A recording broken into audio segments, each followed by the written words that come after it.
സ്ത്രീകളുടെ കൂടെ നിൽക്കുക, വനിതാപക്ഷത്ത് നിൽക്കുക, എന്നാൽ പുരുഷവിരോധമാകാതെ, പുരുഷന്റെ വിദ്വേഷമാകാതെ, പുരുഷൻ എന്നും തെറ്റുകാരനാണ്, പുരുഷവിരോധമാകാത്ത നിയമവ്യാഖ്യാനങ്ങൾ നമ്മുടെ നാട്ടിലുണ്ടാകട്ടെ. അതിന് മാധ്യമങ്ങളുടെ വലിയൊരു പിന്തുണ ആവശ്യമാണ്. ഇയാളെ കോടതി കുറ്റവിമുക്തനാക്കി, ഇയാൾക്കെതിരെ നടപടിയില്ല എന്ന് പറഞ്ഞു. പക്ഷേ ആ പ്രത്യേക ടെക്നോപാർക്കിലെ കമ്പനി പറഞ്ഞത് ഗൂഗിളിലൊക്കെ അടിച്ചു നോക്കുമ്പോൾ, നിങ്ങളുടെ പേര് അടിച്ചു നോക്കുമ്പോൾ ഈ കേസാണ് വരുന്നതെന്നാണ്.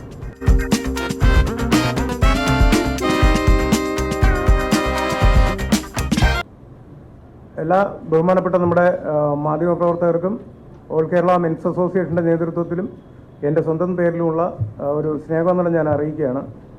നമ്മളിന്നിപ്പോൾ വന്നിരിക്കുന്നതെന്ന് പറഞ്ഞാൽ വളരെയധികം ഗുരുതരമായിട്ടുള്ള നമ്മുടെ കേരള ജനതയെ വരെ തെറ്റിദ്ധരിപ്പിച്ച് മാധ്യമങ്ങളെയും മീഡിയയെയും കോടതിയെയും പോലീസിനെയും ഒക്കെ തെറ്റിദ്ധരിപ്പിച്ച ഒരു സംഘടന, ഒരു വ്യാജ സംഘടനയും ഏതാനും ചില നമ്മുടെ ജീമോൻ്റെ ഏതാനും ചില പഴയകാല സുഹൃത്തുക്കളും അവരുടെ ഒരു വ്യക്തിവൈരാഗ്യം തീർത്തതെന്ന് പറഞ്ഞാൽ ഒരു കാഴ്ചയില്ലാത്ത പെൺകുട്ടിയെ, 17 വയസ്സായ പെൺകുട്ടിയെ പീഡിപ്പിച്ചു എന്ന് പറഞ്ഞിട്ട് ഒരു വ്യാജ പോക്സോ കേസ് ആരോപണത്തിൻ്റെ ഇരയാണ് ഈ ഇരിക്കുന്നത്. നമ്മൾ ഒന്ന് ആലോചിച്ച് നോക്കുക, നമ്മുടെ ഓരോ വ്യക്തികളും നമ്മൾ ചിന്തിക്കുക, നമുക്കിങ്ങനെ ഒരു അവസ്ഥ വന്നിരുന്നുവെങ്കിൽ. കാഴ്ചയില്ലാത്തൊരു പെൺകുട്ടിയാണ്, കാഴ്ചയില്ലാത്തൊരു പെൺകുട്ടിയെ പീഡിപ്പിച്ചു, മൃഗീയമായിട്ട് പീഡിപ്പിച്ചു എന്ന് പറഞ്ഞ് ആ കേൾക്കുന്നൊരവസ്ഥ. നമ്മളൊക്കെ ജീവിച്ചിരിക്കില്ല, നമ്മൾ ഭൂരിഭാഗം പേരും ജീവിച്ചിരിക്കാൻ സാധ്യതയില്ല. പക്ഷേ ഇവരുടെയൊക്കെ ഈ സമ്മർദ്ദത്തിൽ ഈ പൊതുപ്രവർത്തകൻ ഇതിനെ അതിജീവിച്ചു. എങ്ങനെയാണ് അതിജീവിച്ചതെന്ന് പറഞ്ഞാൽ, പോലീസ് മാധ്യമങ്ങളിലെല്ലാം വന്നു, ഫോട്ടോയും വീഡിയോ എല്ലാം വന്നതിൻ്റെ അടിസ്ഥാനത്തിൽ പോലീസ് അറസ്റ്റ് ചെയ്യുകയാണ്. അറസ്റ്റ് ചെയ്ത് 160 ദിവസം പോക്സോ കേസ് പ്രതിയായിട്ട് ജയിലിൽ കിടക്കുകയാണ്. ജയിലിൽ കിടന്നിട്ട് നമുക്കറിയാം, പോക്സോ കേസൊക്കെ ആണെങ്കിൽ ഒരു സ്ത്രീ പീഡനം അല്ലെങ്കിൽ ഏതെങ്കിലും ഒരു സ്ത്രീകളുമായിട്ട് ബന്ധപ്പെട്ട ഒരു പീഡന കേസ് വളരെ മൃഗീയമായിട്ടാണ് പോലീസ് ഇടപെടുന്നതും ജയിലിൽ പോയി കഴിഞ്ഞാൽ സഹ തടവുകാരും വാർഡന്മാരും എല്ലാവരും ചെയ്യുന്നത്. അവരാരും തെറ്റ് പറഞ്ഞിട്ട് കാര്യമില്ല. നമ്മളായാലും ഒരു കാഴ്ചയില്ലാത്തൊരു മകളെ പീഡിപ്പിച്ചു എന്ന് പറഞ്ഞാൽ കൈയില്ലാത്തവർ കൈ വച്ച് കെട്ടി അടി കൊടുക്കും, അതാണ് സ്വാഭാവികം. പക്ഷേ വളരെയധികം നിരാശാജനകത്തോടുകൂടി ഞാൻ പറയുകയാണ്, നമ്മുടെ കേരളത്തിൽ ഇങ്ങനെയുള്ള വ്യാജ പോക്സോ കേസുകളും സ്ത്രീധന പീഡനവും ഇല്ലാത്ത വ്യാജ ആരോപണങ്ങൾ ഉണ്ടാക്കുമ്പോൾ നമ്മൾ ഒരു കാര്യം ആലോചിക്കുക, മാധ്യമപ്രവർത്തകർക്കാണ് ഇതിൽ എന്തെങ്കിലും ചെയ്യാൻ പറ്റുന്നത്. നമ്മുടെ കേരളത്തെ, സാക്ഷര കേരളത്തെ എന്തുമാത്രം തരം താഴ്ത്തുന്നു. ഇവിടുത്തെ മലയാളികളായിട്ടുള്ള പുരുഷന്മാർ ഇത്രത്തോളം നീചന്മാരാണ് എന്ന് പൊതുവിൽ നമ്മുടെ ഇന്ത്യയിൽ മാത്രമല്ല ഇന്ത്യക്ക് പുറത്തുള്ളവർക്കും കിട്ടുന്നൊരു മെസ്സേജ് എന്ന് പറഞ്ഞാൽ വളരെ മോശം അവസ്ഥയാണ്. ഇത് നമ്മൾ മനസ്സിലാക്കണം. പോക്സോ കേസും സ്ത്രീധന പീഡനവും എന്നൊക്കെ പറഞ്ഞ് വരുന്നതിൽ 99% കോടതിയിൽ ശിക്ഷിക്കപ്പെടുന്നില്ല. കാരണം അതെല്ലാം വ്യാജ കേസുകളാണെന്ന് വളരെ അടുത്ത കാലത്ത് തന്നെ അറിയാൻ പറ്റുന്നു. ഈ കേസെന്ന് പറഞ്ഞാൽ വിചാരണ കൂടാതെയാണ് അദ്ദേഹത്തെ വെറുതെ വിട്ടിരിക്കുന്നത്. ഒന്ന് ആലോചിക്കണം. വിചാരണ സാധാരണഗതിയിൽ വർഷങ്ങളോളം വിചാരണ കഴിഞ്ഞാണ് ഒരാൾ കുറ്റക്കാരനല്ല എന്ന് തെളിയുന്നത്. ഇവിടെ എന്ന് പറഞ്ഞാൽ 160 ദിവസം ജയിലിൽ കിടന്നു, അദ്ദേഹം ഇറങ്ങി വരുന്നു, ഉടനെ ഇതിനു വേണ്ടി ഫൈറ്റ് ചെയ്യുന്നു. ഇനി വേറൊരു കാര്യം പറഞ്ഞാൽ, ഓൾ കേരള മെൻസ് അസോസിയേഷൻ കേൾക്കുമ്പോൾ എല്ലാവരും വിചാരിക്കും ഇത് സ്ത്രീ വിരോധ സംഘടനയാണ്, സ്ത്രീകൾക്കെതിരെ സംസാരിക്കുന്നുവെന്ന്. എന്നാൽ അങ്ങനെയല്ല. ഈ കേസിൽ എന്നെ ആദ്യമായിട്ട് വിളിക്കുന്നതും വന്ന് കാണുന്നതും ഒരു സ്ത്രീയാണ്.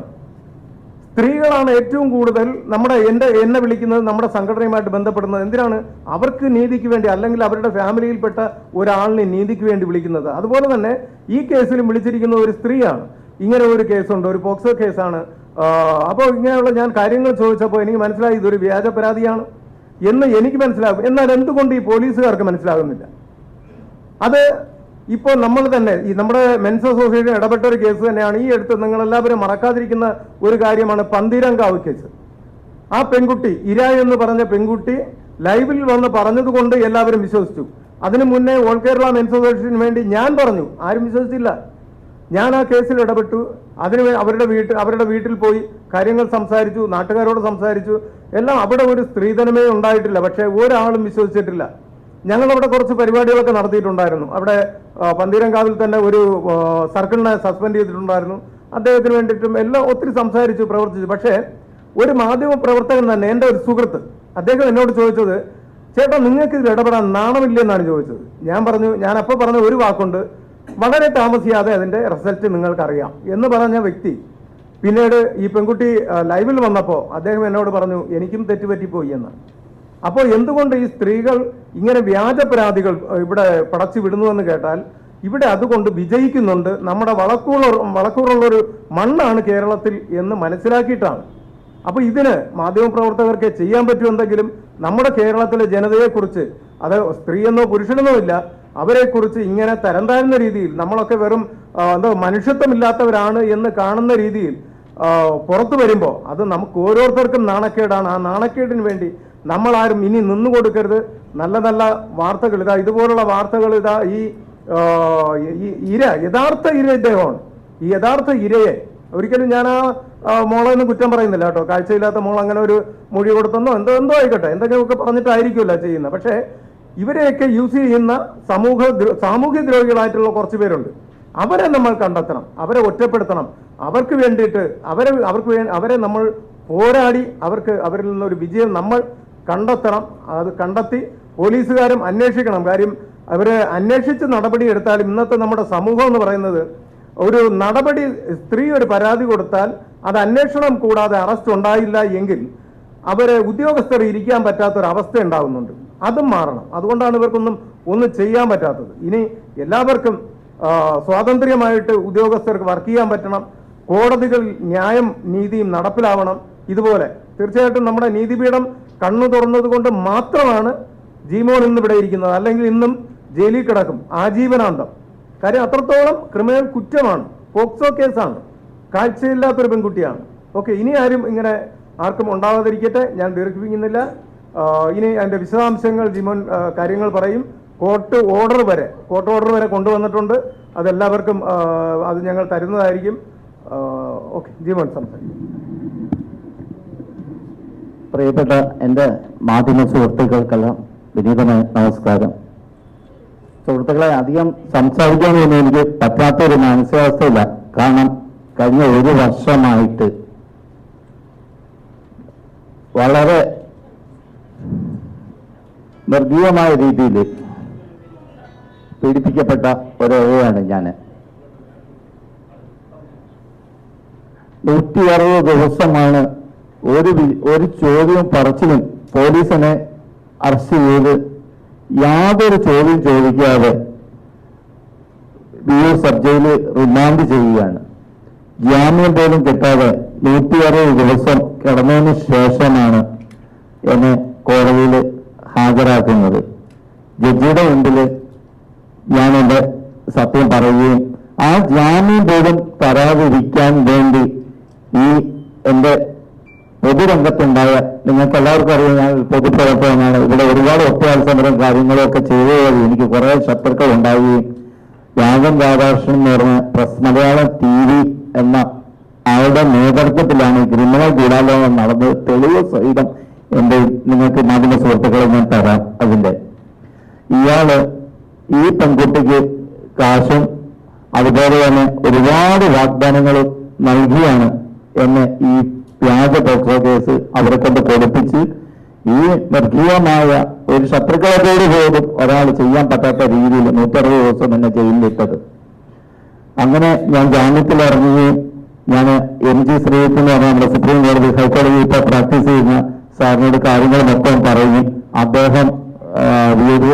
അദ്ദേഹം പോക്സോ കോടതിയിൽ, അതായത് പെരുമ്പാവൂരാണ്, അവിടെ ഈ കാര്യങ്ങൾ ധരിപ്പിക്കുകയും കോടതിക്ക് എൻ്റെ 100% ഞാൻ നിരപരാധിയാണെന്ന് ബോധ്യമാവും.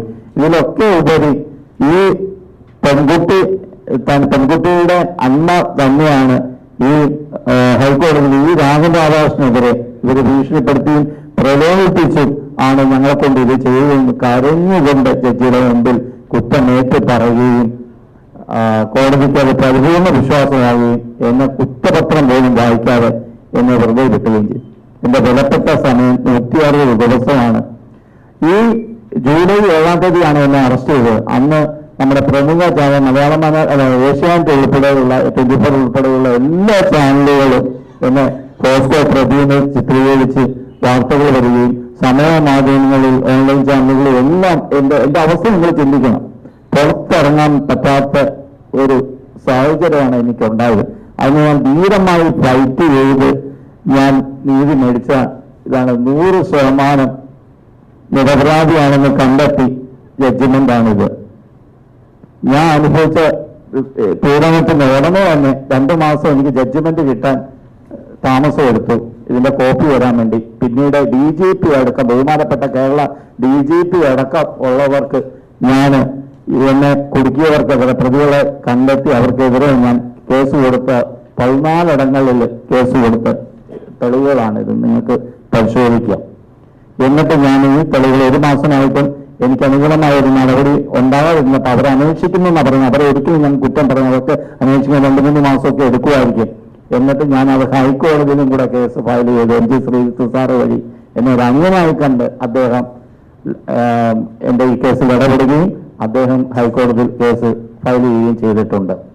ഈ രാധാകൃഷ്ണൻ എന്ന ആള് കഴിഞ്ഞ 3 വർഷമായിട്ട് അവലോക ന്യൂസ് എനിക്കെതിരെ ചെയ്യുകയും കേരള ബഹുമാനപ്പെട്ട മുഖ്യമന്ത്രിയുടെയും വീണാ ജോർജിന്റെയും സുപ്രസിദ്ധ ഗുണ്ടയാണെന്ന് വരെ പറഞ്ഞുകൊണ്ട് എന്നെ അവമാനിപ്പിക്കുകയും ഞാൻ അതിനെതിരെ കേസ് കൊടുക്കുകയും ചെയ്തിട്ടുണ്ട്. എന്റെ സ്വന്തം മോളെ പോലും ഞാൻ പീഡിപ്പിച്ചു, എന്റെ ഭാര്യയുടെ ബന്ധുവിനെ പോലും പീഡിപ്പിച്ചു. ഞാൻ എന്റെ ഏന്തേർ നാട്ടിലെ ഒരു വ്യാപാരിയുടെ മകനാണ്, സുപ്രസിദ്ധ കുടുംബത്തിൽ പറഞ്ഞ ഒരു വ്യാപാരിയുടെ മോനാണ്.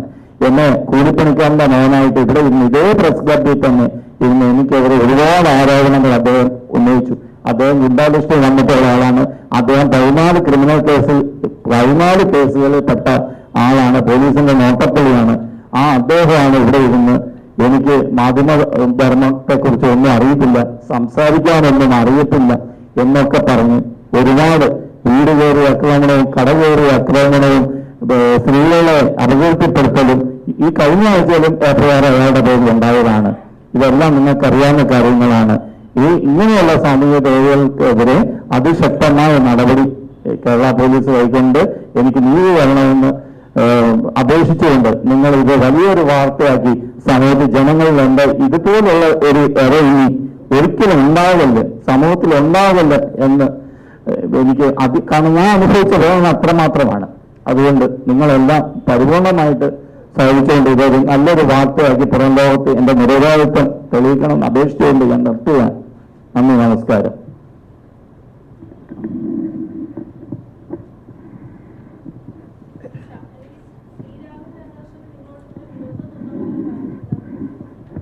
അദ്ദേഹത്തിനെതിരെ അദ്ദേഹം ഒരുപാട് ആൾക്കാർക്കിടെ അപകീർത്തി ന്യൂസ് ചെയ്തിട്ടുണ്ട്. തെളിവ് അതിന്റെ പേര് കേസുമുണ്ട്. ഈ ഇരകൾ എല്ലാവരും കൂടെ എന്റെ അടുത്ത് വരും. ഞാൻ ഫൈറ്റർ മീഡിയ ചാനൽ ചീഫ് റിപ്പോർട്ടറായിട്ട് വർക്ക് ചെയ്യുകയായിരുന്നു.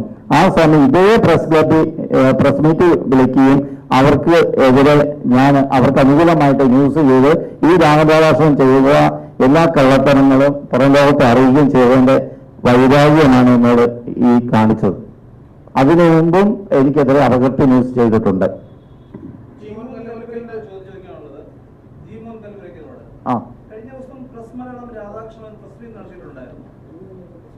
ഓക്കെ, അതിൽ പറഞ്ഞത് ഇങ്ങനെയാണ്, നിങ്ങൾ ഇതേ പെൺകുട്ടിക്ക് ക്യാഷ് കൊടുത്ത് അവരെ കേസ് ഇല്ലാതാക്കി മാറ്റിയെന്ന് പറയുന്നു. ഇപ്പോൾ അതേപോലെ നിങ്ങൾ പറയുന്നു ക്യാഷ് കൊടുത്താണ് നിങ്ങൾ അവരെ പ്രതിയാക്കാൻ വേണ്ടി അവരെ സ്വാധീനിച്ചത് പറയുന്നു. ഏതാണ് സത്യം?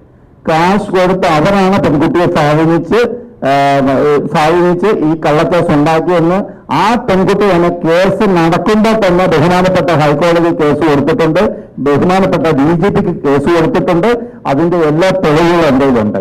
അപ്പൊ നിങ്ങൾക്ക് അനുമാനിക്കാം ഞാനാണോ കാശ് കൊടുത്ത് അതോ രാധാകൃഷ്ണനാണോ? തെളിവ് എന്റെ കയ്യിൽ ഇരിക്കുകയാണ്.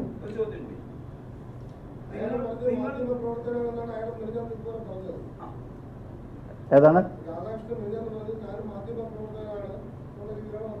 അദ്ദേഹം മാധ്യമപ്രവർത്തകനായിരിക്കാം, പക്ഷേ അദ്ദേഹം വ്യാജവാർത്ത ചെയ്യുന്ന മാധ്യമപ്രവർത്തകനാണെന്നാണ് ഞാൻ പറയുന്നത്. കാരണം തെളിവുകൾ 14 കേസാണ്. നിങ്ങൾ കൊല്ലം സിറ്റി സൈബർ പോലീസിൽ നിങ്ങൾ ഒരു ഡയൽ ചെയ്ത് വിളിച്ചാൽ അദ്ദേഹത്തിന്റെ പേരിൽ എത്ര സ്ത്രീപീഡന കേസും എത്ര അപകീർത്തി കേസും എത്ര ആൾക്കാരെ അയാൾ ആത്മഹത്യ ചെയ്തിട്ടുണ്ടെന്ന് നിങ്ങൾക്ക് അറിയാൻ പറ്റും. അതിന്റെ കേസെല്ലാം അവിടെ ഉണ്ട്.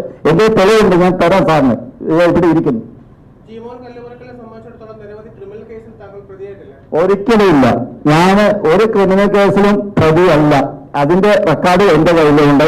ഇതെല്ലാം ഞാൻ ഈ ഒരു പൊതുപ്രവർത്തകനാണ്, ഞാൻ ഒരുപാട് സമരം ചെയ്തിട്ടുണ്ട്. അതിന്റെ 100 രൂപ 500 രൂപ തെറ്റി എഴുതിയുടെ കേസാണ് ഇവ ഈ പറയുന്ന ക്രിമിനൽ കേസ്. ജഡ്ജ്മെന്റ് എന്റെ കയ്യിൽ ഇരിക്കുന്നു. അതിന്റെ എല്ലാം കോപ്പി ഞാൻ എല്ലാത്തിന്റെയും നിങ്ങൾ ചോദിക്കുന്ന എല്ലാം തെളിയിക്കാൻ ഇതാ ഇവിടെ വെച്ച് ഞാൻ സന്നദ്ധനാണ്. ഞാൻ അതെല്ലാം കൊണ്ടുവന്നിട്ടുണ്ട്. എന്ത് ചോദ്യം ചോദിച്ചാൽ അതിന് വ്യക്തമായ മറുപടി, വ്യക്തമായ തെളിവോടുകൂടിയാണ് ജീവൻ കല്ലൂരക്കൽ സംസാരിക്കുന്നത്. രാമൻ രാധാകൃഷ്ണൻ പറയുന്ന പോലെ തെളിവില്ലാതെ ചുമ്മാ പാത്താളമല്ല. ഒരു ചോദ്യം കൂടി. കഴിഞ്ഞ ദിവസം രാധാകൃഷ്ണൻ പറഞ്ഞാണ് കഴിഞ്ഞ നിങ്ങൾക്കെതിരായിട്ട് പ്രസ് മീറ്റ് ആ ലേഡി മുഖം മൂടി വെച്ചുകൊണ്ടുള്ള നിങ്ങൾ നടത്തിയിട്ടുണ്ടായിരുന്നു. നിങ്ങൾ അവരുടെ മകളെ പീഡിപ്പിച്ചിട്ട് പോലീസ് അറസ്റ്റ് ചെയ്യുന്നില്ല എന്ന് പറഞ്ഞുകൊണ്ട് കുറച്ച് ദിവസങ്ങൾക്ക് മുമ്പ് അന്ന് മെൻസ് അസോസിയേഷൻ ഉണ്ടായിരുന്നു. ഇപ്പോൾ ഞാൻ ചോദിക്കുന്നത്, നിങ്ങൾ നിരപരാധിയാണെന്ന് അവരെ കുടുംബം പറഞ്ഞിട്ട് എന്തുകൊണ്ട് ഈ പ്രസ് മീറ്റിന് അവർ വന്നില്ല? ഒന്ന് ക്ലിയർ ചെയ്തോട്ടെ. മെൻസ് അസോസിയേഷൻ അല്ല, ഞങ്ങളുടെ സംഘടനയിൽ നിന്ന് പുറത്താക്കിയ കുറച്ചു പേരാണ്, തൃശ്ശൂർ ടീമാണ് ഉണ്ടായത്. നിങ്ങളുടെ ചോദ്യത്തിന് ഉത്തരം ഞാൻ പറയാം. ആ കുട്ടി എപ്പോൾ ആ അതിജീവനയും അവരുടെ അമ്മയും ബഹുമാനപ്പെട്ട ഹൈക്കോടതിയിലും DGPക്ക് അടക്കം കേസ് കൊടുത്തിട്ടുണ്ട് രാമൻ രാധാകൃഷ്ണനെതിരെ. അവരെപ്പം വേണമെങ്കിലും പത്രസമ്മേളനം നടത്താൻ തയ്യാറാണ്. അത് അവരാണ് തീരുമാനിക്കേണ്ടത്, ഞാനല്ല. അവരെപ്പോഴും തയ്യാറാണ്. ഇവിടുത്തെ മാധ്യമ സുഹൃത്തുക്കൾ, നിങ്ങളുള്ള മാധ്യമങ്ങൾ സുഹൃത്തുക്കൾ തന്നെ അവരെ റിപ്പോർട്ട് തേടിയിട്ടുണ്ട്, അതിന്റെ സത്യം അറിഞ്ഞിട്ടുമുണ്ട്. മെൻസ് അസോസിയേഷൻ ഒരു കാര്യം ചോദിക്കാനുള്ളത്, താങ്കൾ നേരത്തെ പറഞ്ഞു ജീമോനെ ഉൾപ്പെടുത്തി പറയുന്നതല്ല, എന്നാൽ എന്റെ ചോദ്യമാണ്, കണ്ണുകൊണ്ടിടാത്ത ഒരു കുട്ടിയെ ഇങ്ങനെ ഒരാൾ അച്ഛന്റെ പ്രായമുള്ള കുട്ടി പീഡിപ്പിക്കുമോ എന്ന് ചോദിച്ചു. പക്ഷെ ഇവിടെ 75-80 വയസ്സായ പ്രായമായ അമ്മമാരെ ഓരോരുത്തർ പീഡിക്കുന്നു. അപ്പൊ പോലീസ് കേസ് രജിസ്റ്റർ ചെയ്യുന്നു. അപ്പോ അങ്ങനെ അതിന്റെ അടുത്ത് പോലീസ് കേസ് രജിസ്റ്റർ ചെയ്യുമ്പോൾ അതൊക്കെ ചെയ്തതല്ല കള്ളക്കേസാണെന്നാണ് പോലീസ് ചെയ്തു വരുന്നത്. ഒരിക്കലുമല്ല. ഇതില് ഞാൻ പറഞ്ഞതെന്ന് പറഞ്ഞാൽ, ഇന്ന് നമ്മുടെ കേരളത്തിൽ നടക്കുന്നതിൽ 99% വ്യാജ കേസുകളും 1% മാത്രമേ സത്യസന്ധമായിട്ടുള്ളൂ. തീർച്ചയായിട്ടും അമ്മമാരെയോ കുഞ്ഞുമക്കളെയോ പീഡിപ്പിച്ചു കഴിഞ്ഞാൽ തീർച്ചയായിട്ടും പോക്സോ വകുപ്പ് പ്രകാരം കേസ് എടുക്കണമെന്ന് തന്നെയാണ് ഞങ്ങളുടെ നിലപാട്. പക്ഷേ ഇതുപോലുള്ള ഇരകൾ, കാര്യം ഒരുപാട് പേര് നമ്മുടെ അടുത്ത് വരികയാണ്, 1-2 കേസല്ല, ഒരുപാട് കേസുകൾ വന്നിട്ട് അവർക്ക് ജീവിക്കാൻ പറ്റാതെ ആത്മഹത്യയുടെ വക്കിൽ നിന്നിട്ട് ആത്മഹത്യയിൽ നിന്ന് ഒഴിവാക്കുന്ന ആ വ്യക്തിയാണ് ഞാൻ. അതുകൊണ്ട് എനിക്ക് പറയാൻ പറ്റും, വ്യാജ കേസുകൾ, ഒരുപാട് കേസുകൾ ഇവിടെ വരുന്നുണ്ട്. അത് പോലീസാണ് അത് കൈകാര്യം ചെയ്യേണ്ടത്. കാര്യം വ്യാജ പരാതി എന്ന് പറഞ്ഞാൽ അവർ കേസ് എടുക്കരുത് എന്നാണ് എൻ്റെ അഭിപ്രായം. അങ്ങനെ അവരെ രക്ഷിക്കാൻ പറ്റും. ആ ഫാമിലി, അവർക്കും അമ്മയുണ്ട്, പെങ്ങളുണ്ട്, മകളുണ്ട്. ഇതൊക്കെ എല്ലാവരും മനസ്സിലാക്കണമല്ലോ. സ്ത്രീകൾ ഒരു പരാതി തന്നു കഴിഞ്ഞാൽ അത് ശരിയോ തെറ്റോ എന്നുള്ളത് നമുക്ക് പ്രാഥമികമായിട്ട് അന്വേഷിക്കുമ്പോൾ തന്നെ മനസ്സിലാക്കാൻ പറ്റും. എന്തുകൊണ്ട് ഇദ്ദേഹത്തിന്റെ കേസിൽ നമുക്ക് വിചാരണ കൂടാതെയാണ് ഒരാളിനെ വെറുതെ ഇട്ടിരിക്കുന്നത്. അപ്പൊ പോലീസിന് എന്തുകൊണ്ട് ഒരു സാമാന്യ ബുദ്ധി? കേരള പോലീസ് എന്ന് പറഞ്ഞാൽ ലോകത്തിൽ നമ്പർ 1 ആയിട്ടാണ് എന്റെ മനസ്സിൽ കാണുന്നത്. തീർച്ചയായിട്ടും ഒരു മണിക്കൂർ അവര് ഇതിനു വേണ്ടി ചെലവഴിച്ചിരുന്നുവെങ്കിൽ വ്യാജ പരാതിയാണെന്ന് അറിയാൻ പറ്റുമായിരുന്നു. അതുപോലെ വ്യാജ പരാതികൾ ഉണ്ടെങ്കിൽ തീർച്ചയായിട്ടും അത് കണ്ടുപിടിക്കുകയും യഥാർത്ഥത്തിൽ യാഥാർത്ഥ്യമുള്ള കേസുകളിൽ ശിക്ഷിക്കുകയും വേണം. അത് കഠിനമായിട്ടുള്ള ശിക്ഷ തന്നെ കൊടുക്കുകയും വേണം. തീർച്ചയായിട്ടും ഗുരുതരമായിട്ടുള്ള പിഴയാണ് പറ്റിയിട്ടുള്ളത്. ഗുരുതരമായിട്ടുള്ള വീഴ്ച പോലീസിന് പറ്റിയതിന്റെ അടിസ്ഥാനത്തിലാണ് ഇദ്ദേഹം 160 ദിവസം കിടക്കേണ്ടി വന്നത്. അതിൽ ഇവര് ഞങ്ങളെപ്പോലുള്ളവർ ഇടപെടാതിരുന്നുവെങ്കിൽ, അല്ലെങ്കിൽ ഒരു അഡ്വക്കേറ്റ് ശക്തമായിട്ട് ഇതിൽ ഇല്ലാതിരുന്നുവെങ്കിൽ ഇന്നും ഇദ്ദേഹം ഇതിൽ നിരപരാധിയാണെന്ന് പുറത്തറിയില്ല.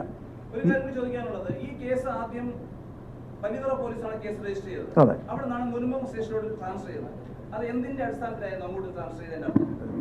ഇവിടെ യാതൊരു തെളിവും അവർക്കില്ലായിരുന്നു. ഇവിടെ യാതൊരു തെളിവ് ഇല്ലെന്ന് പറഞ്ഞാണ് മുനമ്പം പോലീസ് സ്റ്റേഷനിലേക്ക് അവിടെ കൊണ്ടുപോയത്. അവിടുത്തെ മുനമ്പ SHOയും കൂടെ ചേർന്നിട്ടാണ് എനിക്കെതിരെ ഈ കള്ളക്കേസ് കെട്ടിച്ചമച്ചത്. അത് ഈ അതിജീവ വന്ന് ഒരു യൂട്യൂബ് ചാനലിൽ അഭിനയം കൊടുത്തിട്ടുണ്ട്. അതിന്റെ തെളിവുണ്ട്. ഈ പോലീസുകാരും കൂടെ, ചില പോലീസ് ഉദ്യോഗസ്ഥര് കൂടെ എന്നെ കൊടുക്കാനായിട്ട് കൂട്ടി നിന്നിട്ടാണ് ചെയ്തത്. അതിന്റെ വേറെ എളമക്കര പോലീസ് ഫൈസലുമായിട്ട് ഒരു കള്ളക്കേസിൽ എന്നെ പെടുത്തി ഒരു 13 ദിവസം ഞാൻ റിമാൻഡ് ആയിരുന്നു. അതിന്റെ വ്യക്തിവൈരാഗ്യം കൂടെ തീർത്തിട്ടാണ് എന്റെ പേര് കള്ളക്കേസ് കെട്ടിച്ചമച്ചത്. ഈ അതിജീവിക്കുകയും നോക്കും. ഇതിനു മുമ്പ് ഞാൻ പല സഹായങ്ങളും ചെയ്തു കൊടുത്തു. ഒരു സഹോദരി എന്ന നിലയിൽ മുതുകാട് സാറിന്റെ അവിടെ ഞാൻ അഡ്മിഷൻ മേടിച്ചു കൊടുത്തിട്ടുണ്ട്. ഇതെല്ലാം ഞാൻ ചെയ്ത ഉപകാരമല്ലാതെ ഒരു ദ്രോഹം ഞാൻ അവർക്ക് ചെയ്തിട്ടില്ല. അവരെ പണം കൊടുക്കും, വീട് വെച്ചു കൊടുക്കാമെന്നും പറഞ്ഞ് പ്രലോഭിപ്പിച്ചാണ് ഈ രാഘവൻ രാധാകൃഷ്ണനും പ്രവാസിയായ മണികൻ ഭാസ്കരനും എല്ലാം കൂടെ കൂടി എന്നെ ഈ ശക്തമായ ക്രിമിനൽ പീഡനങ്ങൾ നടത്തി എന്നെ നിരപരാധിയായി എന്റെ ജീവിതം തകർത്തു കളഞ്ഞത്. ഒരു പെൺകുട്ടിയെ പീഡിപ്പിച്ചു ജഡ്ജി മൊഴിയെടുത്ത സാഹചര്യത്തിൽ പോലീസ് സർജനും അതേപോലെ തന്നെ പോലീസ് ഫോട്ടോഗ്രാഫറും ഉണ്ടായി. അവർക്ക് ശക്തമായ തെളിവുകൾ ഉണ്ടായതിനു ശേഷം മാത്രമാണ് അവർ എഫ്ഐആർ രജിസ്റ്റർ ചെയ്തത്. ഇത് താങ്കൾ നിഷേധിക്കുന്നുണ്ടോ അതോ ഇത് അവർ ചെയ്തിരിക്കുന്നത് തെറ്റായിട്ട് എനിക്ക് തോന്നുന്നുണ്ടോ? അവര് കള്ളമല്ല പറഞ്ഞിരിക്കുന്നത്. അവര് പറയുന്ന മുനമ്പത്തെ ഒരു ഹോട്ടൽ റൂമിൽ വെച്ച് 1 മണിക്ക് 4 മണിക്ക് ഇടയ്ക്ക് ഈ സ്ത്രീ കുളിക്കാൻ കയറിയ ആ 10 മിനിറ്റ് സമയം, അതായത് 5 മിനിറ്റോ 10 മിനിറ്റോ ഒരു സ്ത്രീക്ക് കുളിക്കാൻ വേണ്ട സമയം, 14 വയസ്സുള്ള അവരുടെ സഹോദരൻ ആ ബെഡിൽ ഉറങ്ങിക്കിടക്കുമ്പോ ഈ സഹോദരി അന്ധയായ സഹോദരിയെ ഞാൻ ക്രൂരമായി ബലാത്സംഗം ചെയ്തെന്നാണ് ഇവര് മൊഴി കൊടുത്തിരിക്കുന്നത്. അതെങ്ങനെ പറ്റും? അത് ചെയ്യാവുന്ന കാര്യമാണോ? നിങ്ങൾ തന്നെ പറയും. അതിലൊരു കളവില്ലേ? അത് അവര് തന്നെ സത്യം വെളിപ്പെടുത്തിയിട്ടുണ്ട്. രാഘവ രാധാകൃഷ്ണനും മുനമ്പ SHOയും കൂടെ ഈ സ്ത്രീയെ കള്ളക്കേസ് കൊടുക്കുന്നു എന്ന് ഭീഷണിപ്പെടുത്തി മൊഴി പറയിപ്പിച്ചതാണെന്ന് ഇവര് തന്നെ പറഞ്ഞിട്ടുണ്ട്. അതിന്റെ തെളിവും ഹൈക്കോടതി കൊടുത്ത കേസ് DGPക്ക് കൊടുത്ത കേസിന്റെ പകർപ്പ് എന്റെ ഇരിപ്പുണ്ട്. ശരി, ഇപ്പോൾ ഈ രാഘവ രാധാകൃഷ്ണനെതിരെ താങ്കൾ പല രീതിയിലും പല പ്രചരണങ്ങൾ നടത്തുന്നുണ്ട്. ഇദ്ദേഹം പല കേസിലെ പ്രതിയാണ്, ഇദ്ദേഹം അങ്ങനെ ചെയ്തു ഇങ്ങനെ ചെയ്തു പറയുന്നുണ്ട്. താങ്കൾ ഇപ്പോൾ ഹൈക്കോടതിയിൽ നിന്ന് കിട്ടിയ ഓർഡറിനകത്ത് ഈ പറയുന്ന രാഘവ രാധാകൃഷ്ണന്റെ പേര് വിമർശിക്കുന്നുണ്ടോ? ഉണ്ട്. ഹൈക്കോടതിയിൽ നിന്ന് പറയുന്ന ഓർഡറിന്റെ അകത്ത് ആദ്യം കൊടുത്ത ഓർഡറിന്റെ അകത്ത് ഇവര് രാഘവ രാധാകൃഷ്ണന്റെ പേരും ഇതെല്ലാം പരാമർശിക്കുന്നുണ്ട്. അവൻ പ്രതിയാണ്. അവൻ പ്രതി എന്ന് പറഞ്ഞു കഴിഞ്ഞാൽ ശ്രീ രാഘവ രാധാകൃഷ്ണനാണ് ഇതിന്റെ പിന്നിൽ കളിച്ച് കൊട്ടേഷൻ കൊടുത്ത് ബാക്കിയുള്ള അല്ലമ്മീൻ, അതുപോലെ ബൈജു, മണിയൻ ഭാസ്കർ ഇവരെല്ലാവരും കൂടെ ചേർത്ത് ശക്തമായ രീതിയിൽ ക്രിമിനൽ കുറ്റങ്ങൾ നടത്തിയെന്നുള്ള ഹൈക്കോടതി പ്രൊട്ടക്ഷൻ ഓർഡർ വരെ രാഘവ രാധാകൃഷ്ണനിൽ നിന്ന് അവരെ കൊല്ലുന്ന പേടിച്ച് മേടിച്ചു വെച്ചിരിക്കുക. അതിന്റെ എല്ലാം തെളിവ് ഞാൻ തരാം. ഒരു ചോദ്യം കൂടി ഉള്ളത്, താങ്കൾ ജയിലിൽ നിന്ന് മോചിതനായ ശേഷം കൊല്ലം കളക്ടറേറ്റിന് മുന്നിൽ താങ്കൾ സമരം ചെയ്തു രാഘവ രാധാകൃഷ്ണനെ പ്രതിയാക്കണം എന്ന് ആവശ്യപ്പെട്ടുകൊണ്ട്. അത് ശരിയാണോ? ശരിയാണ്. ഈ രാഘവരാധാകൃഷ്ണനെ പേര് ഒരുപാട് കേസ് എഫ്ഐആറിന്റെ കോപ്പിയാണ് എന്റെ കയ്യിൽ ഇരിക്കുന്നത്. ഇത്രയും ക്രിമിനലായ ഒരു പ്രതിയെ, അതായത് ഒരു നിരപരാധിയെ 160 ദിവസം കള്ള പോസ്റ്റ് കേസ് ജയിലിലാക്കിയ ആളാണ്. എനിക്ക് നീതി കിട്ടണമെന്ന് പറഞ്ഞാണ് കൊല്ലം കമ്മീഷണർക്കും കൊല്ലം കളക്ടർക്കും ഞാൻ പരാതി കൊടുത്ത് അവിടെ ഒരു ദിവസം സമരം ചെയ്തത്. അതുപോലെ തന്നെ പിന്നീട് വേറെ എന്തെങ്കിലും ഉണ്ടോ ചോദിക്കാൻ?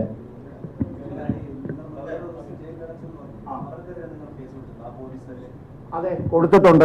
മൊത്തം പോലീസുകാർക്കെതിരെ, പോലീസ് ഉൾപ്പെടെ 18 പ്രതികൾക്കെതിരെയാണ് ഞാൻ കേസ് കൊടുത്തിരിക്കുന്നത് ഹൈക്കോടതിയിൽ. എനിക്ക് ശ്രീജിത്താണ് എന്റെ വക്കീല്.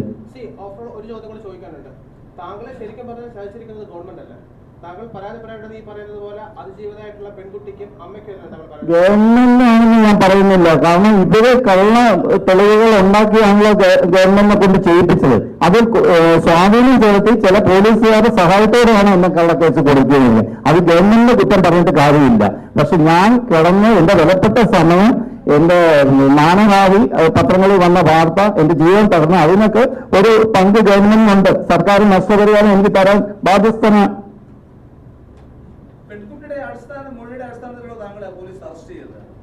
ഒരിക്കലുമല്ല. അത് പെൺകുട്ടിയെ കൊണ്ട് പറയിപ്പിച്ചല്ലേ അറസ്റ്റ് ചെയ്യിപ്പിച്ചത്, കള്ള പരാതിയുടെ അടിസ്ഥാനത്തിൽ. അത് അവര് തന്നെ സമ്മതിക്കുന്നുണ്ടല്ലോ.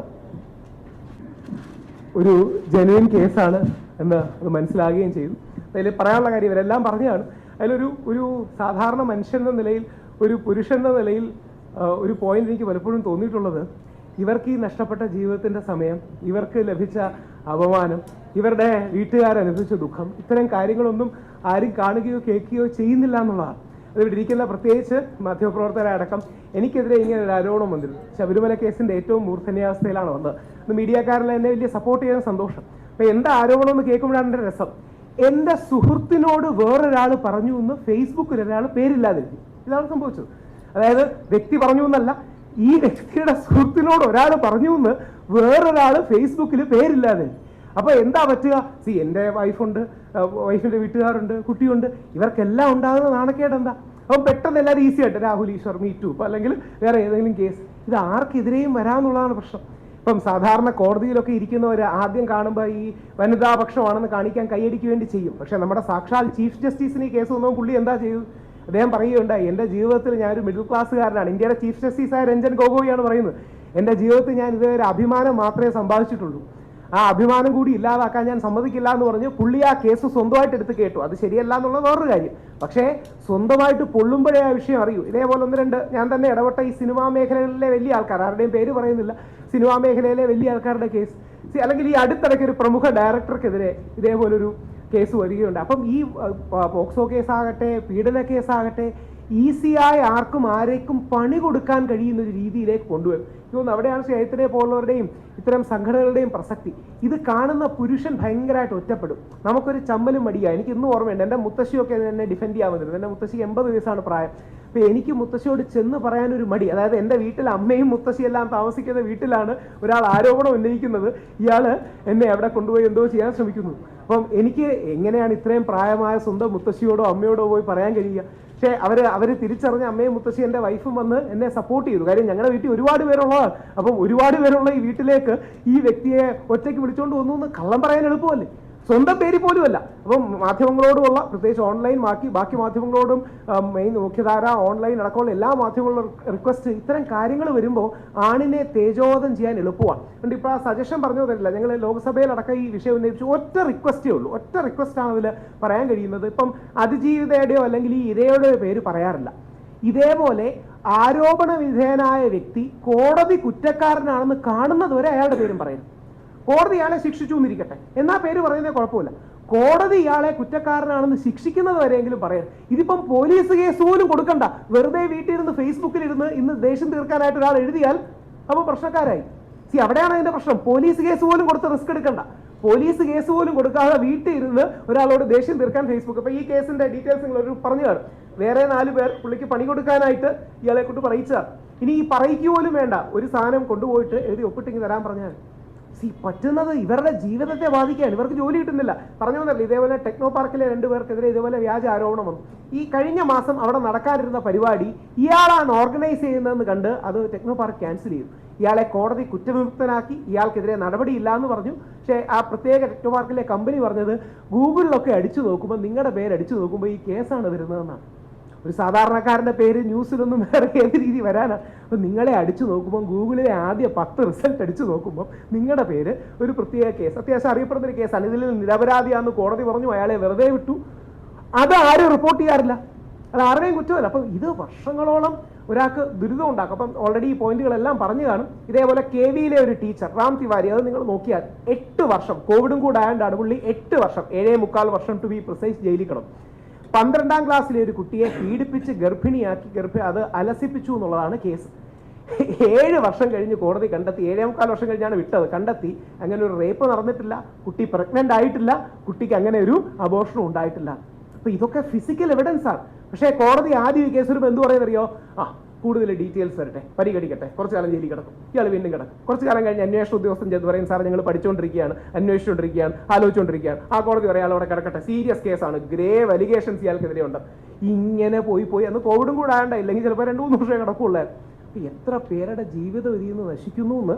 അപ്പം എനിക്ക് സമയം ഒരുപാട് നിങ്ങളുടെ എടുത്തു എന്നറിയാം, ക്ഷമ ചോദിച്ചുകൊണ്ട് ഒറ്റ കാര്യമുള്ളൂ, വനിതാപക്ഷമാകണം നിയമങ്ങൾ, പക്ഷേ പുരുഷ വിരോധമാകണം.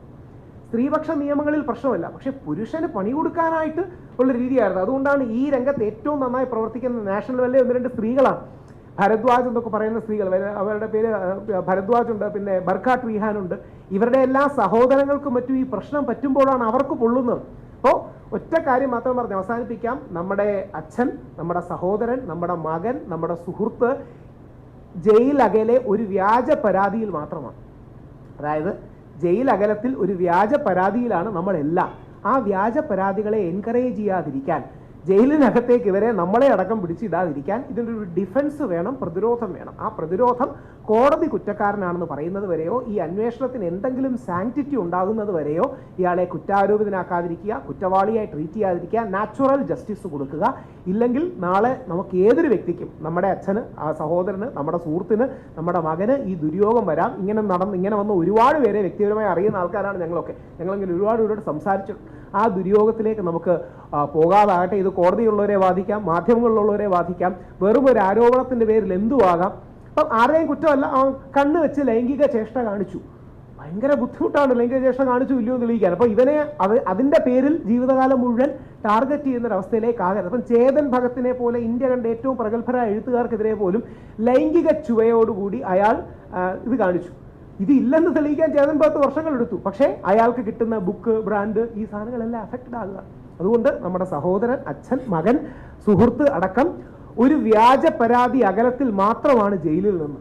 അത് നമ്മൾ മറക്കാതിരിക്കുക. ഈ വിഷയത്തെ സീരിയസ് ആയിട്ട് എടുക്കുക, സ്ത്രീകളുടെ കൂടെ നിൽക്കുക, വനിതാ പക്ഷത്ത് നിൽക്കുക. എന്നാൽ പുരുഷ വിരോധമാകാതെ, പുരുഷന്റെ വിദ്വേഷമാകാതെ, പുരുഷൻ എന്നും തെറ്റുകാരനാണ്, പുരുഷ വിരോധമാകാത്ത നിയമവ്യാഖ്യാനങ്ങൾ നമ്മുടെ നാട്ടിലുണ്ടാകട്ടെ. അതിന് മാധ്യമങ്ങളുടെ വലിയൊരു പിന്തുണ ആവശ്യമാണ്.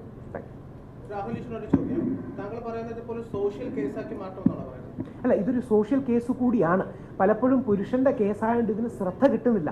നിങ്ങൾ ഒന്നിറങ്ങി അന്വേഷിച്ചാൽ, അല്ലെങ്കിൽ ഇത് കഴിഞ്ഞ് ചിലരെയൊക്കെ പേര് പറയാൻ ഇപ്പോഴും ഒരാ ട്രോമയിൽ നിൽക്കുന്നവരാണ്. അതായത് ഇപ്പം ലൈവായിട്ട് എക്സാമ്പിൾ പറയാം. ഞാൻ ഈ ടെക്നോ പാർക്ക് അതായത് എൻ്റെ കൂടെ ഒരു ഹെൽത്ത് ട്രെയിനറായിരുന്നു, അത്യാവശ്യം അറിയപ്പെടുന്ന വ്യക്തിയാണ്. ഇദ്ദേഹവും ഒരു കുട്ടിയും തമ്മിൽ ബന്ധമുണ്ടായിരുന്നു, ഫിസിക്കൽ റിലേഷൻഷിപ്പ് അടക്കം ഉണ്ടായിരുന്നു. ഈ കുട്ടിയും ഇദ്ദേഹം തമ്മിൽ തെറ്റി. അപ്പോൾ ആ പെൺകുട്ടി കൊണ്ട് കോടതിയിൽ പോലീസിൽ പരാതി കൊടുത്തു, ഇവൻ എന്നെ റേപ്പ് ചെയ്തു എന്ന് പരാതി കൊടുത്തു. പയ്യൻ അറസ്റ്റിലായി, 2 ആഴ്ച ജയിലിൽ കിടന്നു. അതിനുശേഷം കേസ് വ്യാജമാണെന്ന് പോലീസിന് മനസ്സിലായി, കൺസെന്റ് മനസ്സിലായി, വാട്സപ്പിന്റെ സാധനങ്ങൾ മനസ്സിലായി. ഇതെല്ലാം കൊണ്ട് അവനെ കോടതി അവസാനം യാതൊരു പ്രശ്നവുമില്ലാതെ വെറുതെ വിട്ടു. ടെക്നോ പാർക്കിൽ ഒരു പരിപാടി വന്നു. അപ്പം ടെക്നോ പാർക്കിലെ ഒരാൾ ഇവന്റെ പേര് സെർച്ച് ചെയ്ത് നോക്കിയപ്പോൾ അത്യാവശ്യം അറിയപ്പെടുന്ന ഒരുത്തനാണ്. വന്ന ന്യൂസ് മുഴുവൻ പോലീസ് അറസ്റ്റ് ചെയ്തു. ഇവൻ മുഖം ഇങ്ങനെ താത്തി നിൽക്കുന്നത്, അങ്ങനെയാണല്ലോ നമ്മുടെ ആൾക്കാർ കൊടുക്കും. അപ്പോൾ അങ്ങനത്തെ ഫോട്ടോസൊക്കെ കടുപ്പിച്ച് കൊടുക്കും. നമ്മുടെ വിജയബ അല്ലെങ്കിൽ ഒരു കേസ് വന്നപ്പോൾ ഏതോ സിനിമയിൽ പുള്ളി വില്ലനായി നിൽക്കുന്ന പിക്ചറാണ് ഫുൾ. അത് കണ്ടാൽ ഇപ്പം ഇയാൾ റേപ്പ് ചെയ്യാൻ നിൽക്കുന്നതാണെന്ന് തോന്നും. ഇയാൾക്ക് ഭാര്യയും കുട്ടികളൊക്കെ ഉള്ളതാണ്. അവർ പരസ്പര സമ്മതത്തോടുകൂടി ഏതെങ്കിലും സെക്ഷൽ ആക്ടിവിറ്റിയിൽ അല്ലെങ്കിൽ എന്തെങ്കിലും ബന്ധത്തിൽ ഏർപ്പെട്ടിട്ടുണ്ടെങ്കിൽ അത് മറ്റൊരു ചോദ്യമാണ്. അത് വേണോ വേണ്ടോ എന്നൊക്കെ അവർക്ക് തീരുമാനിക്കാം. പക്ഷേ അത് കഴിഞ്ഞ് ഇയാൾ കുറ്റക്കാരനാകുകയും ഇയാൾ മാത്രം ജീവിതത്തിൽ പ്രശ്നമാകുകയും ചെയ്യുന്നത് വലിയൊരു ഇഷ്യൂ അല്ലേ? അതായത് ഇന്നത്തെ കാലത്ത് പഴയ പോലെയല്ല, പലരും 18 വയസ്സിന് മേലുള്ളവരോ അല്ലെങ്കിൽ അല്ലാത്തവരോ കൺസെന്റ് അടക്കമുള്ള കാര്യങ്ങളിൽ പരസ്പര ഉഭയകക്ഷി സമ്മതപ്രകാരം പോകുന്നുണ്ട്. അപ്പോൾ ഇതിന് കുറച്ചു നാളം കഴിഞ്ഞാൽ പെൺകുട്ടിക്ക് ദേഷ്യമാവും. എന്നിട്ട് അല്ലെങ്കിൽ ഈ അടുത്തിടയ്ക്ക്, ഞാൻ പേര് പറയുന്ന ശരി നിങ്ങൾക്ക് അറിയായിരിക്കും, ഒരു ഡയറക്ടർ, വളരെ അറിയപ്പെടുന്ന സിനിമകൾ എടുത്തൊരു ഡയറക്ടർ ഒരു 3 ആഴ്ചയോ 4 ആഴ്ചയോ മുമ്പ് അദ്ദേഹത്തിന് കോടതിയിൽ നിന്ന് യാതൊരു അറസ്റ്റും ഇല്ലാതെ അദ്ദേഹത്തിന് ജാമ്യവും മറ്റും ലഭിക്കുകയുണ്ടായി. എന്താ വെറുതെ ഈ കുട്ടിക്ക് ഏതെങ്കിലും സിനിമയിൽ അവസരം കൊടുത്തു കാണില്ല, അല്ലെങ്കിൽ എന്തെങ്കിലും പറഞ്ഞ കാര്യത്തിൽ തെറ്റ്. ഇനി അതുപോലെ വേറൊരു വലിയ കാര്യമാണ്, ഈ വർഷങ്ങളോളം പീഡിപ്പിച്ചു. 7 വർഷം ഒരാളെ പീഡിപ്പിച്ചു. നിങ്ങൾ തന്നെ ഒന്ന് ആലോചിച്ച് നോക്കണം, എങ്ങനെയാണ് ഒരാളെ 7 വർഷം പീഡിപ്പിക്കാൻ പറ്റുക? 7 വർഷം ഒരാളുമായിട്ട് ബന്ധം ഉണ്ടാകാം, പക്ഷേ 7 വർഷം എങ്ങനെയാണ് ഒരാളെ പീഡിപ്പിക്കാൻ പറ്റുക? അപ്പൊ ഇതാണ് അതിന്റെ ഒരു ഇത് എനിക്ക് തോന്നുന്നു ടോവിനെയാണെന്ന് തോന്നുന്നു. ടോവിനെയും നമ്മുടെ ഐശ്വര്യയും കൂടെ ആ സിനിമയിൽ പറയുന്നത് പോലെ, അതായത് ഈ പെൺകുട്ടി പറയുകയാണ്, അതായത് ഈ സെക്സ് റിലേഷൻഷിപ്പ് അല്ല, sex is not a promise for marriage എന്ന് പറഞ്ഞാൽ അത് പുരോഗമനവാദമാണ്. അത് ടോവിന് പറഞ്ഞാൽ ടോവിനും അകത്താണ്. അതായത് അത് ഐശ്വര്യ എന്ന് പറയുന്ന ആ സിനിമയിലെ character, sex is not a promise for marriage എന്ന് പറഞ്ഞാൽ പുരോഗമനം, നവോത്ഥാനം, നിങ്ങൾ മുമ്പോട്ട് പോകുന്നു, അത് പെൺകുട്ടിയുടെ സ്വാതന്ത്ര്യമാണ്. ഇത് തന്നെ പയ്യൻ പറയുകയാണെങ്കിൽ, അല്ലെങ്കിൽ പയ്യൻ ഇതേപോലെ പറയുകയാണെങ്കിൽ പയ്യനെ അറസ്റ്റ് ചെയ്യാനുള്ള വകുപ്പാണ്. അതാണ് അതിന്റെ ഗ്രാവിറ്റി. ഒന്നിന് പ്രശംസ, സെയിം കാര്യം 2 പേർ ചെയ്യുന്നതിന് ഒന്നിന് പ്രശംസയും മറ്റൊന്നിന് ജയിലും കൊടുക്കാനുള്ള അവസരമാണ്. പിന്നെ ഈസിയാണ് ഇത് പറയാൻ. അതായത് നിങ്ങൾ അതിൻ്റെ ഒരു നേച്ചർ, ഞാൻ പ്രത്യേകിച്ച് അഡ്വക്കേറ്റ് കൂടെയാണ്, ഞാൻ കഴിഞ്ഞ വർഷം അഡ്വക്കേറ്റായിട്ട് എൻറോൾ ചെയ്തു. പ്രത്യേകിച്ച് ഈ ലീഗൽ കാര്യങ്ങളിൽ ഇടപെട്ട അഡ്വക്കേറ്റാണ് ഞാൻ എൻറോൾ ചെയ്തു ഹൈക്കോടതിയിൽ. അപ്പോൾ എന്താന്ന് പറഞ്ഞാൽ, നമ്മൾ കോടതിയിൽ ഒരു വാദം ചെന്ന് പറയാണ്, സാർ വിവാഹ വാഗ്ദാനം നൽകി പീഡിപ്പിച്ചു. അപ്പോൾ കോടതിക്ക് പറയാൻ കഴിയുന്ന ഏക കാര്യം, എന്നാ പ്രത്യേകിച്ച് പബ്ലിക് പ്രശ്നം കൂടെ ഉള്ളതുകൊണ്ട്, എന്നാൽ കുറച്ചു നേരം ജയിലിൽ കിടക്കട്ടെ, നമുക്ക് ഇതിൻ്റെ കേസ് ബാക്കിയാകാം. പക്ഷേ ഇവൻ ജയിലിൽ കിടക്കട്ടെ എന്ന് പറഞ്ഞാൽ ഇവന്റെ ശമ്പളം, ഇവൻ എന്തായാലും അവിടെ ജോലി പോവും, ഇവന്റെ ശമ്പളം പോവും, ഇവന് തിരിച്ചു തന്നാൽ പെട്ടെന്ന് സ്ഥലത്ത് ജോലി കിട്ടാൻ പാടില്ല, ഇവനുണ്ടാകുന്ന മാനസികാഘാതം, ഇവന്റെ വീട്ടുകാർക്കുണ്ടാകുന്ന നാണക്കേട്, ഇവന്റെ മക്കളുണ്ടെങ്കിൽ മക്കൾ സ്കൂളിൽ പോകുന്നതിന്റെ പ്രശ്നം, ഇതെല്ലാവരും പ്രോമിനന്റ് ആയി ഫോട്ടോ അടക്കം കൊടുക്കുകയും ചെയ്യും. എന്നിട്ട് പ്രശ്നം എന്ന് പറഞ്ഞാൽ ഇവൻ നിരപരാധിയാണെന്ന് കണ്ട ഒരു വാർത്ത പോലും കൊടുക്കില്ല. അതിനൊരു ന്യൂസ് വാല്യൂ ഇല്ല. മീഡിയക്കാരുടെയും പ്രശ്നമല്ല, അതിനൊരു ന്യൂസ് വാല്യൂ ഇല്ല. അപ്പൊ അവിടെയാണ് എനിക്ക് തോന്നുന്നു സ്നേഹത്തിനെ പോലുള്ളവരത് ഹൈലൈറ്റ് ചെയ്യപ്പെടണം. ഇതിനർത്ഥം സ്ത്രീകൾ കൊടുക്കുന്ന പരാതി എല്ലാം വ്യാജമാണെന്നൊന്നും അല്ല. പക്ഷെ അത് മിസ്യൂസ് ചെയ്യുന്നവർ യഥാർത്ഥത്തിൽ സ്ത്രീവിരുദ്ധമായൊരു കാര്യമാണ് ചെയ്യുന്നത്. ഇൻഇഫക്റ്റ് നാളെ ജെനുവിൻ പരാതി വരുമ്പോൾ, ഇൻഇഫക്റ്റ് നാളെ ഏതെങ്കിലും സീരിയസ് ഒഫൻസ് വരുമ്പോൾ ഇതെല്ലാം ഇങ്ങനെയാണെന്നൊരു തെറ്റിദ്ധാരണ ഉണ്ടാക്കാൻ ഇടയുണ്ടാകും. അവിടെയാണ് ഇത് വളരെ സെൻസിറ്റീവായൊരു ബാലൻസാണ്. ജെനുവിനായ പരാതികളെ സപ്പോർട്ട് ചെയ്യണം, എന്നാൽ മനഃപൂർവ്വം ദ്രോഹിക്കാനും പണി കൊടുക്കാനും പേടിപ്പിക്കാനും, അതായത് ഇങ്ങനൊരു കേസ് വന്നാൽ പലരും തകരുമെന്നറിയാം, അതുകൊണ്ട് വെറുതെ അങ്ങനെ കേസ് കൊടുക്കുമെന്ന് പറഞ്ഞ് പേടിപ്പിക്കുന്നവരുണ്ട്. നിനക്കെതിരെ ഞാൻ പീഡന പരാതി കൊടുക്കും. പോക്സോ കൊടുത്താൽ ഏറ്റവും ഈസിയായ കാര്യം ആരാണെന്ന് പോലും അറിയുന്നില്ല, പിന്നീട് ഇവരുടെ പേര് പോലും പറയാൻ കഴിയില്ല. ഇനി ചില ആൾക്കാർ അവരെ വെച്ച് മിസ്യൂസ് ചെയ്യുന്നു. അപ്പം മാധ്യമങ്ങൾ അതിനൊരു ജാഗ്രത വേണം. കാര്യം നമ്മുടെ എല്ലാ വീട്ടിലും ഇതേപോലെ ആണുങ്ങളുണ്ട്. അതായത് ഇതും കൂടെ പറഞ്ഞ് അവസാനിപ്പിക്കുക, സമയം എടുക്കുന്നില്ല. പണ്ട് ചോദിച്ചിരുന്നത് നിന്റെ വീട്ടിൽ അമ്മയും പെങ്ങന്മാരും ഇല്ലേ എന്നാണ്. അങ്ങനെ ഒരു പ്രയോഗം നമ്മുടെ പല സിനിമകളിലും ഉണ്ട്. അതായത് ഈ വില്ലന്മാരോട് നായികമാർ ചോദിക്കും, നിനക്കൊന്നും നിന്റെ വീട്ടിലൊന്നും അമ്മയും പെങ്ങന്മാരും ഇല്ലേന്ന്. ഇന്ന് ചോദിക്കേണ്ടി വരുന്നത് നിനക്കൊന്നും അച്ഛനും ആങ്ങളമാരും ഇല്ലേന്നാണ്. അപ്പോൾ അവരുടെയും കൂടെ പ്രശ്നങ്ങൾ തിരിച്ചറിയാനൊരു അവസരം ഉണ്ടാകട്ടെ. നമുക്കും അച്ഛനും ആങ്ങളമാരുണ്ട് എന്ന തിരിച്ചറിവിൽ ഇത്തരം തെറ്റായ പരാതി കൊടുക്കുന്നവർ, വ്യാജമായ പരാതി കൊടുക്കുന്നവർ ഓർക്കണമെന്ന് മാത്രം അഭ്യർത്ഥിച്ചുള്ളത്. ഒരു വാക്കും കൂടി നേരത്തെ ചോദിച്ചതിന് ഒരൊറ്റ വാക്കിൽ ഞാൻ നിർത്താം. ഒരു പുരുഷ സംഘടന എന്ന് പറഞ്ഞു, അത് നമ്മുടെ സംഘടനയിൽ നിന്ന്, കാര്യം ഈ ഇദ്ദേഹത്തിൻ്റെ ഓപ്പോസിറ്റ് നിന്ന് പരാതി കൊടുത്ത ആ പെൺകുട്ടിയും ഉമ്മയും ഇരുത്തിക്കൊണ്ട് ചെയ്ത പുരുഷ സംഘടന എന്ന് പറഞ്ഞാൽ നമ്മുടെ സംഘടനയിൽ നിന്ന് ഒരു വ്യക്തിയുടെ നിന്ന് തൃശ്ശൂർ ഇവർ തൃശ്ശൂരുള്ളവരാണ്, തൃശ്ശൂർ കേന്ദ്രീകൃതമായിട്ട് ഒരു കേസ് ഞാൻ അവരെ ഏൽപ്പിക്കുകയും ഞങ്ങളുടെ സംഘടന ഉണ്ടായിരുന്നപ്പോൾ 5000 രൂപ അവിടെ നിന്ന് ഇവർ ഓപ്പോസിറ്റ് കൈപ്പറ്റി ഈ കാശിന് വേണ്ടിയിട്ട് ചെയ്തു. അവരുടെ അടുത്ത് മദ്യപിച്ചു എന്നറിഞ്ഞിട്ട് ഞാൻ സംഘടനയിൽ നിന്ന് പുറത്താക്കിയവരാണ്. അവർക്ക് എങ്ങനെയെങ്കിലും ഒരു ന്യൂസിൽ വരണമെന്ന് കണ്ടിട്ട് അതിൽ മുൻപന്തിയിൽ ഇപ്പോൾ ഇവർ സ്ത്രീകളാണല്ലോ, സ്ത്രീകളായതുകൊണ്ട് ഇത് പെട്ടെന്ന് മാധ്യമങ്ങൾ ഏറ്റെടുക്കും, ഇവർക്കൊരു റീച്ച് കിട്ടുമെന്നൊക്കെ കണ്ടിട്ട് ഇവർ ഏറ്റെടുത്ത് ഇവർ ചെയ്യാമെന്നൊരു സംഭവമാണത്. മനസ്സിലായില്ല? അങ്ങനെയാണ് അവരൊരു സംഘടനയൊന്നുമല്ല, അവിടെ ഒരു വാട്സപ്പ് കൂട്ടായ്മ മാത്രമാണ്. അതിൻ്റെ ജോയി ഇറക്കിയലൊക്കെയാണ് ഞാൻ പുറത്താക്കിയ ആ വ്യക്തികൾ. ഇവരൊക്കെയാണ് ഈ കേസിന് മുൻപിട്ട് നിന്ന് പുരുഷ സംഘടന എന്ന് പറഞ്ഞിട്ട് ഇതിൻ്റെ മുൻപിട്ട് നിന്നിട്ട് ഒരു നിരപരാധിയെ ജയിലിലാക്കി 160 ദിവസം ഇട്ട വ്യക്തികളാണ് ഇവരൊക്കെ. അപ്പോൾ എല്ലാവരും പുരുഷ സംഘടന അല്ല. ഒരു നിമിഷം ഞാൻ ഒന്ന് പറഞ്ഞത്. ആദ്യമായിട്ട് ഞാൻ രാഹുൽ സാറിന് ഒരുപാട് താങ്ക്സ് പറയാം. എൻ്റെ ജീവിതത്തിൽ എൻ്റെ മനസ്സിൽ നിന്ന് പറയാൻ ഞാൻ ആഗ്രഹിച്ച കാര്യങ്ങളാണ് സാർ ഇവിടെ പറഞ്ഞത്. കാരണം ഇന്നലെ ഒരു പ്രമുഖ ചാനലിൽ കണ്ണു പറഞ്ഞു പോന്നു. ഈ നിരപരാധിയായ എൻ്റെ ഈ പറഞ്ഞ പോലെ ജീവൻ കല്ലുകളൊക്കെ ഒന്ന് അടിച്ച് നോക്കിക്കഴിഞ്ഞാൽ ഗൂഗിളിൽ ഉൾപ്പെടെ ഫേസ്ബുക്ക് ഏതിലടിച്ച് നോക്കിയാലും എൻ്റെ ഈ വരുന്ന ഇപ്പൊ പോക്സോ കേസിലെ പ്രതിയാണ്. ക്രൂരമായി നേര് മോഡൽ സിനിമയിലെ പെൺകുട്ടിയെ റേപ്പ് ചെയ്ത് പോലെ ഉള്ള ഒരു വാർത്തയാണ് എൻ്റെ അടിച്ചു നോക്കുമ്പോൾ വരുന്നത്. എൻ്റെ അഡ്രസ്സ് കംപ്ലീറ്റ് പോയി. എൻ്റെ മാതാപിതാക്കളുടെ, എൻ്റെ പെങ്ങന്മാരുടെ എല്ലാം ഗവൺമെന്റ് ജോലിക്കാരാണ്. അവരുടെ എല്ലാം സമൂഹത്തിൽ അത് പോയി, അന്തസ്വാഭിത എല്ലാം പോയി. ആ പ്രമുഖ ചാനലുകാർ പറഞ്ഞു നിങ്ങളെ അറസ്റ്റ് ചെയ്തോ എന്ന് ചോദിച്ചു. ഞാൻ പറഞ്ഞു ഇത് 100% എന്നെ വെറുതെ വിട്ട് എനിക്ക് അനുകൂലമായ ജഡ്ജിമെന്റാണ്, ഞാൻ നിരപരാധിയാണെന്ന് പറഞ്ഞുള്ളത്.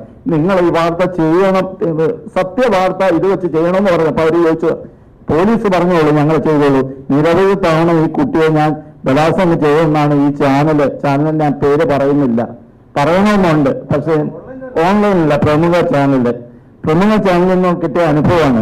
അവരോട് ഈ വാർത്ത റിവ്യൂ ചെയ്യണമെന്ന് പറഞ്ഞപ്പോൾ അവർ പറയുക പോലീസുകാർ നിങ്ങൾ അറസ്റ്റ് ചെയ്തോന്ന് ചോദിച്ചു. അറസ്റ്റ് ചെയ്തു. എത്ര ദിവസം നിങ്ങൾ കടന്നു? 160 ദിവസം. അപ്പൊ നിങ്ങൾ പ്രതിയല്ലേ? നിങ്ങളെ പ്രതിയാണ്, നിങ്ങളുടെ വാർത്ത ഞാൻ മാറ്റി ചെയ്യില്ല എന്ന് തന്നെയാണ് എന്നോട് പറഞ്ഞത്. വളരെ അവമാനിക്കപ്പെട്ടാണ് ആ ചാനലിന്റെ മുമ്പിൽ നിന്ന് ഞാൻ ഇറങ്ങി വന്നത്. ബാക്കി എല്ലാ ചാനലുകളും വളരെ സൗഹാർദ്ദത്തോടെ എന്നെ സ്വീകരിച്ചിരുത്തി ഞങ്ങൾക്ക് അബദ്ധം പറ്റിയാണ്, ഞങ്ങൾ തീർച്ചയായും നിങ്ങൾക്ക് ഇത് വലിയൊരു വിഷയമായിട്ട് തന്നെ അവതരിപ്പിക്കാമെന്നാണ് പറഞ്ഞു. ഒരൊറ്റ ചാനൽ, അത് ഞാൻ അവർക്ക് ഹൈക്കോടതിയിൽ നിന്ന് ഞാൻ നോട്ടീസ് കൊടുക്കും. അത് അവർ ഇനി വാർത്ത ചെയ്താലും ശരി, അനുകൂലമായിട്ട് വാർത്ത ചെയ്താലും അവർക്ക് ഞാൻ ഹൈക്കോടതിയിൽ നിന്ന് ഞാൻ നോട്ടീസ് കൊടുക്കും. കാരണം എന്റെ ജീവൻ തകർത്ത, അതുപോലെ തന്നെ എന്നെ ഒരുപാട് സഹായിച്ച നമ്മുടെ ഓൾ കേരള മെൻസ് അസോസിയേഷൻ എന്റെ സത്യം മനസ്സിലാക്കി, അതുപോലെ നമ്മുടെ HRPM, അതായത് ഹ്യൂമൻ റൈറ്റ്സ് പ്രൊട്ടക്ഷൻ മിഷനിലെ നമ്മുടെ state legal president Narayana sir, അദ്ദേഹം ഒക്കെ ഒരുപാട് എനിക്ക് സഹായിച്ചു. എന്റെ പരാതി മൊത്തം പോലീസ് കൊടുക്കാനുള്ള എഴുതി തന്നെ സാറിന് ഒരു 2 വാക്ക് പറയാനുള്ളതെന്ന് പറയിപ്പിക്കണമെന്ന് അപേക്ഷിക്കുന്നു.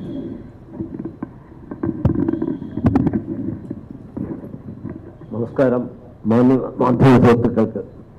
ഈ വിഷയം എനിക്ക് എൻ്റെ അടുത്ത് വരുമ്പോൾ ഞാൻ ശരിക്കും പഠിച്ചിട്ട് ജഡ്ജ്മെന്റെല്ലാം തന്നെ പരിശോധിച്ചു, അനുബന്ധമായ എല്ലാ തെളിവുകളും ശേഖരിക്കുകയും അതിന്റെ അടിസ്ഥാനത്തിൽ വാസ്തവം പറഞ്ഞാൽ ഒരു സ്ട്രോങ് റൈറ്റ്സ് വയലേഷൻ, ഗുരുതരമായ മനുഷ്യാവകാശ ലംഘനമാണ് നമ്മുടെ ഈ ഇദ്ദേഹം അനുഭവിച്ചത് എന്നുള്ളത് എനിക്ക് വ്യക്തമാവുകയും അതിനെ തുടർന്ന് ഇങ്ങനെ അന്തസ്സോടെ ജീവിക്കുവാനും ഉള്ള അവകാശം, ആത്മാഭിമാനത്തോടെയും ജീവിക്കാനുള്ള അവകാശം പൂർണ്ണമായും നഷ്ടപ്പെട്ട ഒരു യുവാവാണ് ശ്രീ ജീവൻ കല്ലിടക്കൽ എന്നുള്ള ആ ഒരു ഇത് വച്ചിട്ട് ഞാൻ എന്റേതായ ലെവലിൽ ഞാൻ ദേശീയ മനുഷ്യാവകാശ സംഘടനയായ human rights protection mission India, അതിന്റെ കേരള സ്റ്റേറ്റ് ലീഗൽ സെക്രട്ടറിയാണ്. ഞാൻ ഒത്തിരി വിഷയങ്ങളിൽ കേരളത്തിൽ കഴിഞ്ഞ 15 വർഷത്തോളം വിവിധ അംഗീകാരങ്ങൾ നേടിക്കൊണ്ട് പ്രവർത്തിച്ചുകൊണ്ടിരിക്കുന്ന വ്യക്തിയാണ്. അദ്ദേഹം ആത്മഹത്യയുടെ വക്കിൽ നിൽക്കുമ്പോഴാണ് എന്നെ സമീപിക്കുന്നത്. അദ്ദേഹത്തിന് എന്നോട് പറഞ്ഞു, അദ്ദേഹം ആത്മഹത്യയാതെ സാറിന് വരുമ്പോൾ സാറെ ഒന്ന് സഹായിച്ചു കൊടുത്താൽ മാത്രം മതി, അത്രമാത്രം എനിക്കിനി ജീവിച്ചിട്ട് കാര്യമില്ല. എന്റെ മോൻ ഏത് സമയം ആത്മഹത്യയും അത് ട്രെയിനിന്റെ മുമ്പിലോ അല്ലെങ്കിൽ വിഷം കഴിച്ചോ ആണ് സാറേന്ന് അത് പൊട്ടിക്കരഞ്ഞുകൊണ്ട് ഒരിക്കൽ പറയുകയുണ്ടായി. ഞാനും അദ്ദേഹത്തെ പോലെ ഒരു മകനാണ്, എനിക്ക് 3 സഹോദരിമാരുണ്ട്, അദ്ദേഹത്തിന് അതുപോലെ 3 സഹോദരിമാരുള്ള ആള്. കുടുംബത്തിൽ നാണം കെട്ടു, പൊതുജനസമക്ഷം താണം കെട്ടു. ഇനി ഞാൻ ജീവിച്ചിരിക്കുന്ന എന്തിനു സാറേ?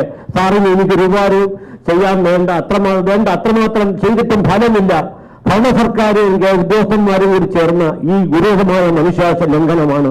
ഇനി ഞാൻ നീതി നേടി പോയി കഴിഞ്ഞാൽ വീണ്ടും ശത്രുവാക്കപ്പെടും. സാർ എന്നെ സഹായിക്കേണ്ട എന്ന് പറഞ്ഞു. ഞാൻ പറയും ഒരിക്കലും അങ്ങനെയില്ല. ഞാൻ എന്റെ മാറോട് ചേർത്ത് വിളിച്ചുകൊണ്ട് സഹജീവികളായ വ്യക്തികളോട് കാരുണ്യം കാണിക്കണമെന്നുള്ള ഇന്ത്യൻ ഭരണഘടനയുടെ അന്നത്തോടെയുള്ള ജീവിക്കാനുള്ള 19 മുതൽ 21 അനുച്ഛേദം അതിപ്രാധാന്യം ഉള്ളതാണ്. അതനുസരിച്ചാണ് ഞാൻ ജീവിക്കുകയും പ്രവർത്തിക്കുകയും ചെയ്യുന്നത്. ഇത് എന്തെങ്കിലും കൂടി വിഷയമായിട്ട് കണക്കിലെടുത്തുകൊണ്ട് സമൂഹത്തിൽ ഞാൻ അദ്ദേഹത്തിന് പഴയ നഷ്ടപ്പെട്ട പ്രതാപം വീണ്ടെടുത്ത് കൊടുക്കണം എന്നുള്ള ചിന്താധാരയിൽ ഒരു സീനിയർ സിറ്റിസൺ കൂടിയാണ് ഞാൻ. അപ്പോൾ ആ രീതിയിൽ ഞാൻ ഇടയ്ക്ക് ആക്സിഡന്റായി കിടന്നപ്പോൾ പോലും ഈ വിഷയം കൈകാര്യം ചെയ്തുകൊണ്ട് എല്ലാവിധ തെളിവുകളും ശേഖരിച്ചുകൊണ്ടും ഈ ഡിപ്പാർട്ട്മെന്റ് തലത്തിൽ രഹസ്യ അന്വേഷണ നിരീക്ഷണം നടത്തിയപ്പോൾ ബഹുമാനപ്പെട്ട കോടതി കുറ്റപത്രം പോലും വായിക്കാതെ ഇദ്ദേഹത്തിന് ദിനേശൻ പിള്ള എന്ന ജഡ്ജി, എനിക്ക് ഒരുപാട് ജഡ്ജിമാരുമായിട്ട് ആ രീതിയിൽ പോലും ഞാൻ അന്വേഷണം നടത്തിയപ്പോൾ 100% കുറ്റവിമുക്തനായ അദ്ദേഹമാണ്. ഒരിക്കലും ഇങ്ങനൊരു ഫേസ് കേസ് പ്രതിയെ ഇന്ത്യൻ ഇവർക്കും വെറുതെ വിട്ടിട്ടില്ല. അത്രമാത്രം വളരെ ദയനീയമായ രീതിയിൽ ബഹുമാനപ്പെട്ട കോടതിക്ക് പോലും വേദന ഒരുമിക്കൊണ്ട് വെറുതെ വിട്ട ഒരു കേസിലെ കക്ഷിയാണ്. അത് ആ തീവ്രത ആത്മാർത്ഥമായി ഉൾക്കൊണ്ടുകൊണ്ടാണ് അദ്ദേഹത്തിന് ഞാൻ ഈ രീതിയിലുള്ള സേവനങ്ങൾ ചെയ്തുകൊണ്ടിരിക്കുന്നത് എന്നുകൂടി എന്റെ പ്രിയപ്പെട്ട മാധ്യമ സുഹൃത്തുക്കളായ സഹോദരി സഹോദരന്മാരോട് ഞാൻ അഭ്യർത്ഥിച്ചുകൊണ്ട് നിർത്തുന്നു. നന്ദി, നമസ്കാരം.